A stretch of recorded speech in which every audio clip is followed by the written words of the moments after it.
Learning how these kids' days went is vital. Huge. Vital. Some of the standardized state tests are going on right now. Horrible. Yeah, and you could just tell the kids are zombies.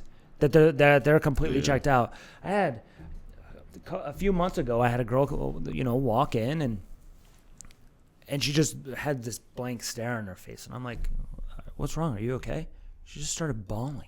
And then she ended up telling me, what was going on. And it's like, how many of these club coaches put that time in with these individual athletes?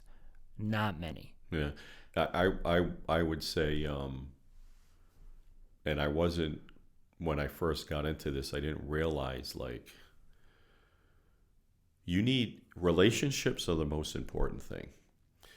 And what I've learned, I go back to Anson Dorrance at UNC, where back in the day, he used to coach the boys team and the girls team simultaneously, same season. And he found out real fast that you can't coach the females like you can the males. 100%. Yeah. So, knowing that's a big bonus.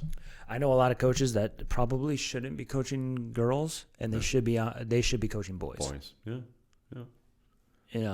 And vice versa. There's some coaches that don't do well with boys and that should be coaching girls. I've always tended to be more of a girls coach for some reason. I don't know why. Because Anson Dorrance, I saw him speak once, and this has stayed with me ever since I heard it.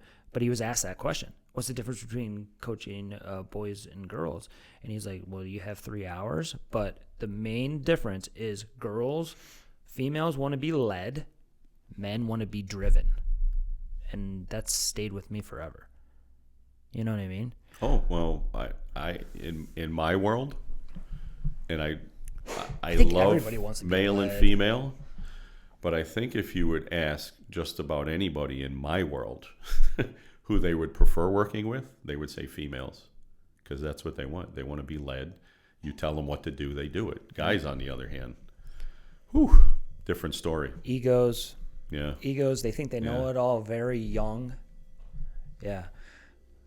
Absolutely. I have a 13-year-old male that's like that right now, and it's kind of cool in a way because he's very inquisitive, like he wants to know, but in the same breath, he's kind of telling you what the answer is, even though he doesn't know it.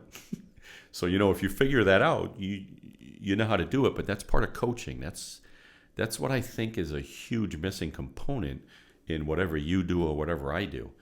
And I get, volunteer coaches, but I'm like, no, if you're going to coach. Yeah. Go learn how to coach.